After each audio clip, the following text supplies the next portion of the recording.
What's going on, everybody? TobyWanShinobi here, and this is MF Buddy. MF Buddy can be found on his YouTube channel, MF Buddy. He is a legendary Fortnite Zero Build player, a very competitive player, and very well respected in the Shinobi Clan here. Today, we are doing something new. This is what we're calling the Hot Drop. This is maybe a weekly, maybe monthly. We don't know how many episodes we got here, but this is our first episode called the Hot Drop, and it is a discussion of how to improve at Fortnite Zero Build. And today's topic is, why am I not improving at Fortnite Zero Build? So let's get into it. Absolutely. And we are excited. Toby and I have been working behind the scenes for a while to come up with something really to just add value to the community, because both of our hearts is we truly want to help people master and improve their Zero Build gameplay. So we came up with this idea to have a conversation, a candid conversation about Fortnite. We've asked people within the community different questions and asked, what are some of your questions that you really have about improving in Fortnite Zero Build? So what we're going to do is we have grabbed a handful of questions from the community, and we're just going to answer them and give you guys our honest opinion on the topic. So what we're going to do is I'm going to go ahead and ask the first question, and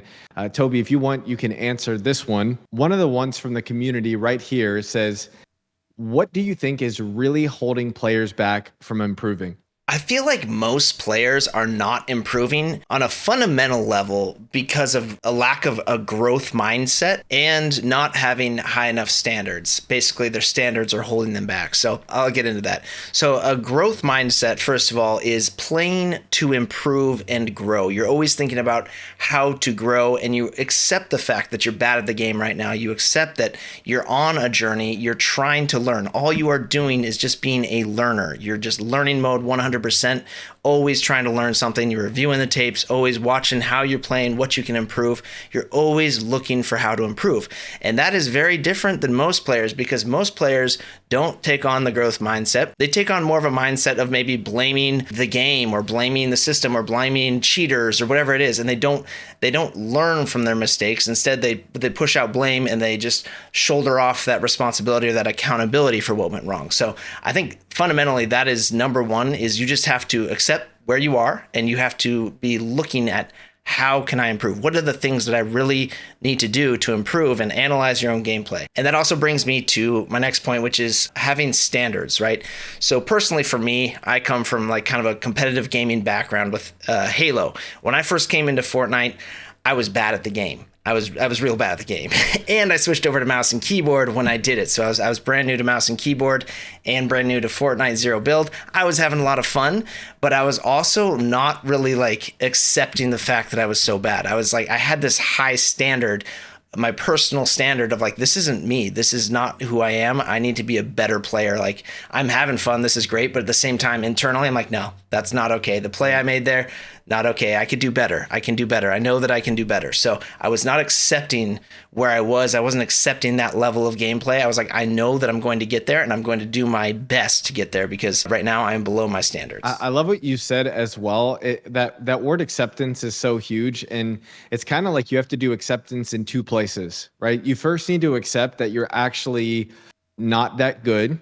Right. Yeah. You gotta stop blaming people. You have to stop blaming cheaters, and you have to stop blaming sweats and, the loot pool. You have to stop blaming. So you have to accept that you're right where you're at, but you also have to accept a higher standard of where you want to be, but that acceptance is so huge to like what really holds people back, because if it's always somebody else's fault, you're the best. You can't get better. You're at your cap, right? So by always pushing the blame on somebody else, you've actually limited your own growth that you can have in the game.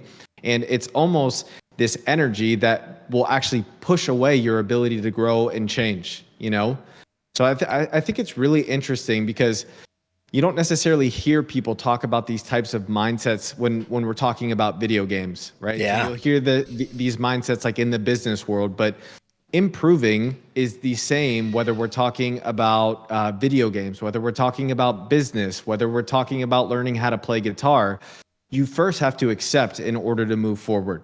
Absolutely. Yeah, I love that point about accepting where you are, because that is huge. You have to accept the fact that you're just not good right now, and that is perfectly fine. No one starts as a rock star, right? You got to work towards it. Yep. And I've noticed that a lot too. A lot of people are really uncomfortable not being good. And, it's an uncomfortable place to be. It sucks to suck.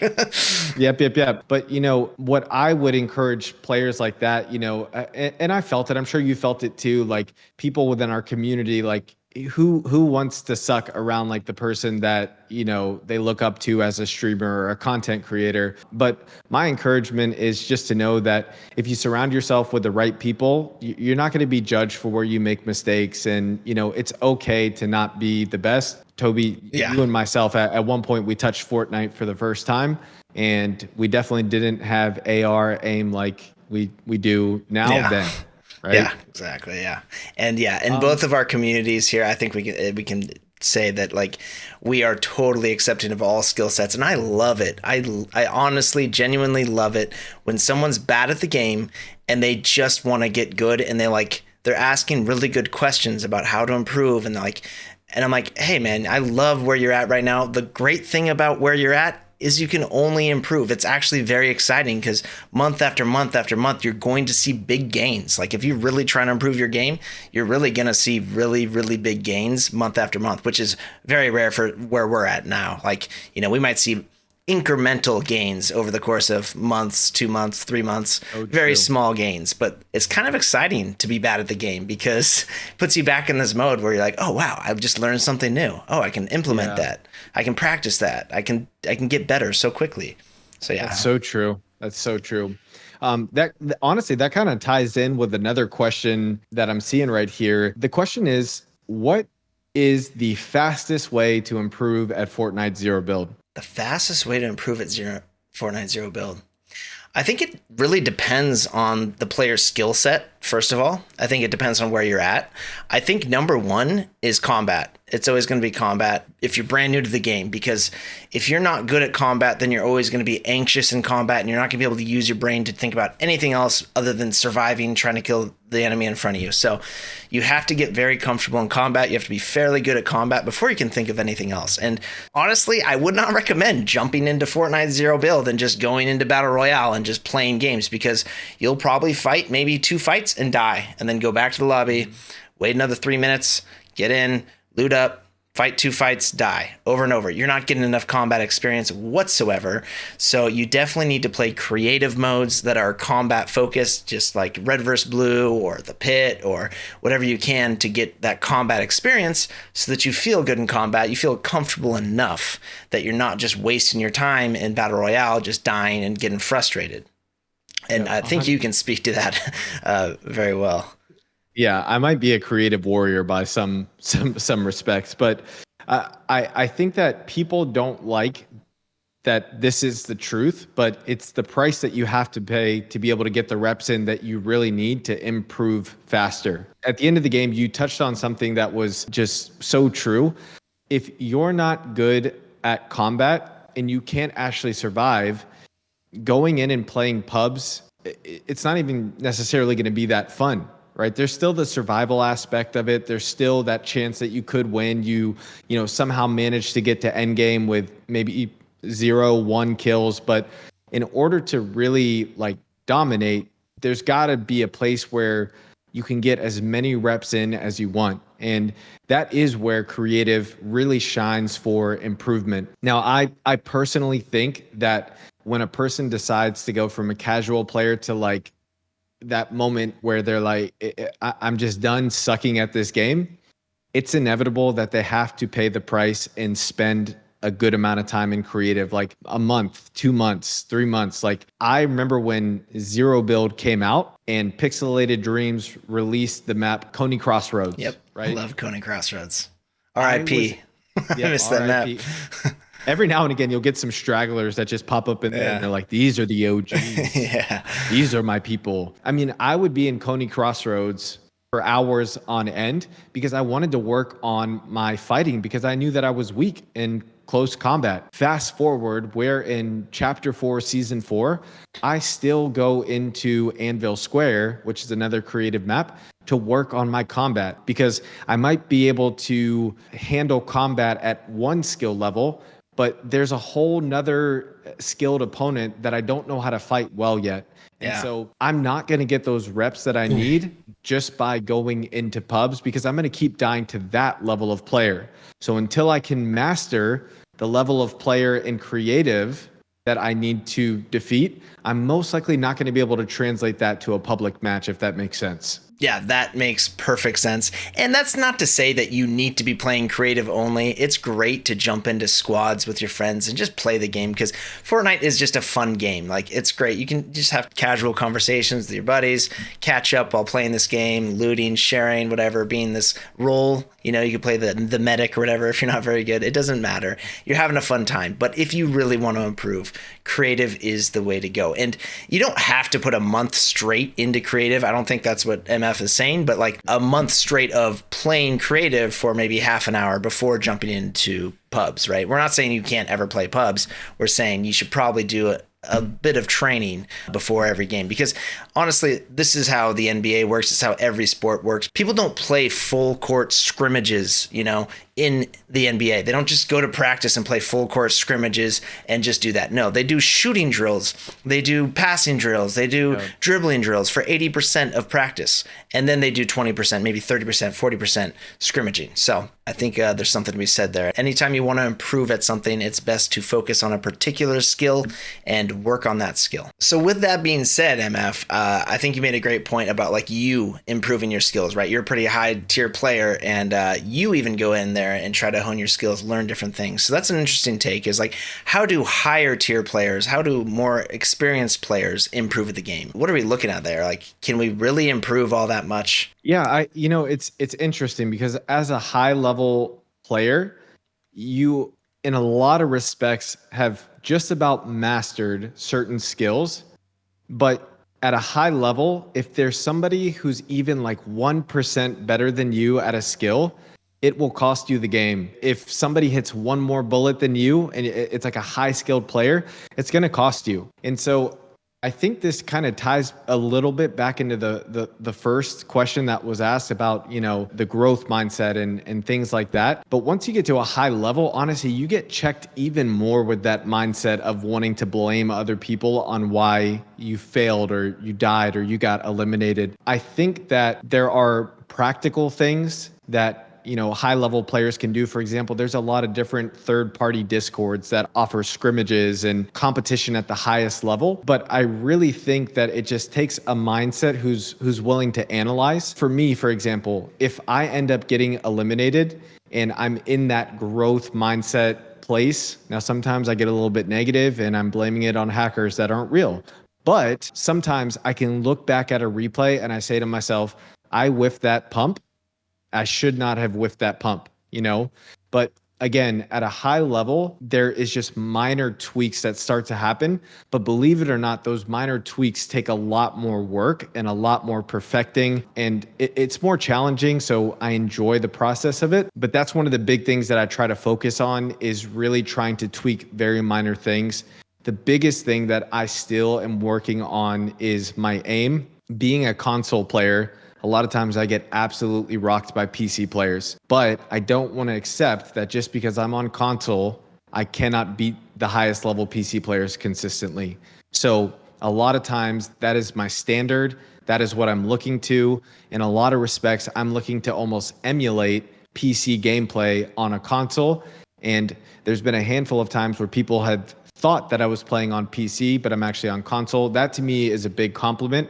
But I want that type of gameplay to be consistent. Yeah, I love that. And speaking to that further, I think when you're saying like there's 1% increments of like, you know, that person's got 1% to 10% better at this particular skill or something, and improving that, like you got to figure out what it is that you're lacking at first of all. And so for me personally, the way that I've improved now that I've kind of reached a certain tier, like, you know, I don't know, maybe it's been probably like 6 months since I've reached kind of like an upper echelon, maybe top 1% of players, but I'm still improving and I still feel like I have a very long way to go. It's funny because most people think that they've plateaued once they hit a certain skill range, right? They're like, I just don't know how to get better at the game. I feel like I've plateaued. Well, that's because you're not looking at your gameplay and analyzing it in the right way. You're not reviewing the tapes. And that is a huge thing, and that has helped me, is going back and watching my gameplay and being like, frame by frame, slow down every single fight, 10 seconds before the fight, what was I doing?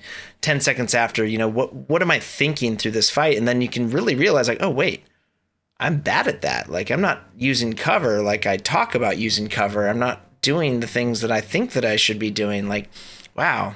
And then you can really figure out that skill, and then you can just hone in on that. Like, that's your next thing to focus on in zone wars or creative lobbies or even in real games. Like, okay, every single fight that I take right now, I'm going to be using that right shoulder peek. I'm going to be very tight to cover, or, I'm going to be thinking about just positioning. It's just positioning the entire game. As a higher tier player, I think that's really what you got to do, is you got to analyze your gameplay, figure out what it is that you're kind of lacking in, that some people seem to be beating you at, and then work on that. And there's probably lots of stuff. Like, personally, I think that I am at 50% of my plateau. People overestimate my skill. I'm not that good. I think I'm definitely in like the top 10,000 players in the world, sure. But like, I have a long way to go, and I love that. I love that mindset, because you cannot tell me any different. I am still halfway there, right? I've got a lot of potential, and I've got a lot to learn, and I am always trying to grow. And I think that's a really important thing, an important mindset to have. So we're at 50% skill. There's a long way to go. And funnily enough, that is one of our questions that we got from the community. I don't feel like I'm getting any better. Why am I not improving? So how would you answer that, MF? The answer is not going to be popular, especially like in a social media generation. Like, we want everything so fast, but I have invested hours and hours and days and weeks into this game. A lot of it was just fun. I just really enjoyed the game, but being naturally competitive, I just started to grow over time. And so the unpopular truth about this is you have to put the time in, and you have to, and again, this ties back to the first question of that, why am I not improving, right? So it's like that growth mindset, accepting where you're at, but also accepting, no, I'm better than this, and continuing to push forward and grow. But at the end of the day, to get good at anything, to master any skill, you have to put in the time. And we touched earlier on the creative element. That is one of the shortcuts to be able to cut this time gap down. Theoretically, over time, if you did play enough pubs, you could improve and perform at a high level. Creative is one of the shortcuts that can kind of fast track that growth, so to speak. But in reality, there is no shortcut, quote unquote, to time. There are things that take less time, but at the end of the day, it's still time that you have to pay to improve. So you said there's no shortcuts. Are there really no shortcuts to this? Is there no way to speed up the improvement process? What about hardware, controllers, anything like that? I mean, there are some ways, right, that we can pay to play, or, pay to improve, maybe? Is that a thing? Yeah, 100%. So there is a couple things that have an exponential impact on growth. And other than that, it's going to come down to investing that time. So for controller players, I can speak to that a little bit more direct. There is a quick exponential increase when you decide to use a high level controller, specifically that has back paddles. The reason why is when you use back paddles, you don't have to take your right thumb or your left thumb off the joystick. Mm-hmm. So obviously for controller players, aim assist is a massive deal of the game, right? And the thing that a lot of people don't know about aim assist is that when you take your thumb off the joystick, it actually, what's the word I'm looking for, disables the aim assist. So you actually have to reset the aim assist when you take your thumb off and put your thumb back on. So that is a massive advantage that can come as a direct result of having the right hardware, right? So I'm able to literally focus on a player and aim, and I never have to worry about my aim assist breaking because I have paddles. And there's one more shortcut, and all the people that I do one-on-one coaching with, this is one of the first questions that I ask them because it's that big of a deal. The other shortcut that truly has an exponential effect on your gameplay overall is if you are playing on a TV that is more than 40 inches, You're only getting 60 FPS. You're most likely getting input lag delay. Even with Huge input lag. Huge input lag. So it's like you move your joystick and then the TV responds like 3 seconds later. Feels like it. Yeah. Milliseconds, but it feels forever. Yeah. Yeah. It feels like 5 ever. Exactly. But honestly, myself, TobyWanShinobi, for a lot of players, that's an extreme advantage that we have with a gaming monitor. So for one of the quickest shortcuts to be able to truly level the playing field, have crazy growth, if you're not playing on a gaming monitor, you need to be playing on a gaming monitor at least 120 FPS. Yeah. Or a TV that is very well rated in input lag response time as well. So there are TVs, sure, they're like 45 inches, maybe 30, 34 inches, smaller TVs generally, unless you get really pricey. But you got to look up online what their input lag is like in their response time. It's not just about response time. It's not the milliseconds of refresh, but it's actually the milliseconds of the input on the controller being fed to the TV, or the input on the TV. So that's really important. I'm glad you brought that up, because I go upstairs. I have a 65-inch TV upstairs, massive TV. And it's funny, I was playing Elden Ring forever. Like when, my wife was pregnant, we would hang out on the couch and she'd watch me play Elden Ring. She loved it. And she's a massive fan of Elden Ring, which is why Ryu's middle name is Elden, by the way. And we'd play Elden Ring, and like I would get smoked by these bosses. I'm like, I just can't do it. And then I'd go downstairs, and then I realized one day I played downstairs on my monitor with my buddy, and I was like, dude, everything's so much easier. What is going on here? Like, I'm destroying bosses. I'm not having any hard time. Oh, input lag. And I have like a gaming TV. It's a nice 65-inch TV with a gaming mode. Shouldn't have any input lag. It's got severe input lag. I go back and then I play Fortnite on it, and I'm like, oh no, I can't do this at all, actually, because it just feels sluggish. It's like sloshy. That's the feeling I can describe it as. The word is, it sloshes around when you're aiming. It's like shh. Yep. It's not tight. It's not responsive. So That's a great point. I'm glad you brought that up. Get good hardware. Get good hardware, especially a monitor and a controller. That's excellent advice. Yep. It just makes the overall gaming experience better too. Like the difference between playing Fortnite on a big screen TV versus playing on a gaming monitor with a good headset, like we are talking a night and day difference of experience and quality overall. So, I mean, we could even go deeper into hardware and talk about headphones and stuff like that. Yeah. We don't necessarily need to do that, but we're driving the point home of there's a reason why people invest money in good headphones and a good monitor and a good controller, right? It really does give you a cutting edge. And again, it's another one of those things that can kind of shorten that time gap, so to speak, that you have to invest to be able to improve. Yeah, for sure. I mean, actually, we'll talk about that a little bit more, because headphones too. So that is probably the third thing. If you're a controller player or a console player, is headphones.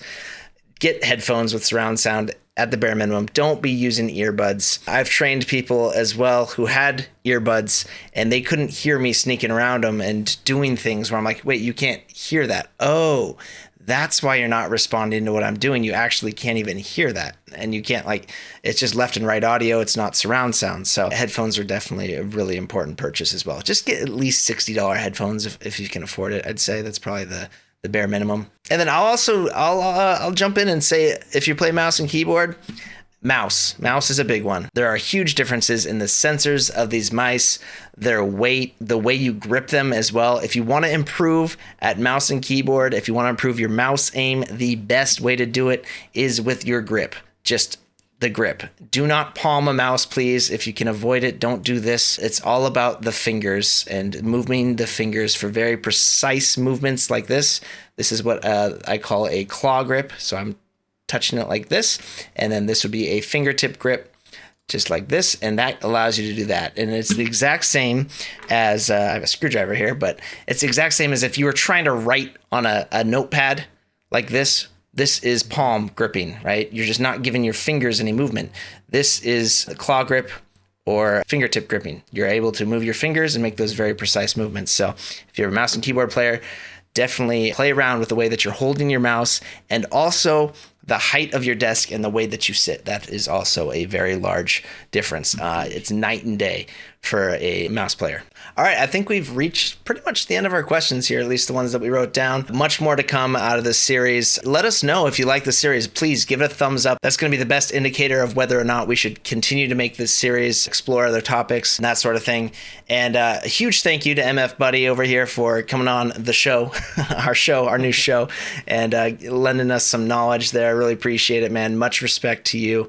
You've been doing great things in the Fortnite Zero Build scene. Check out MF Buddy on his YouTube channel.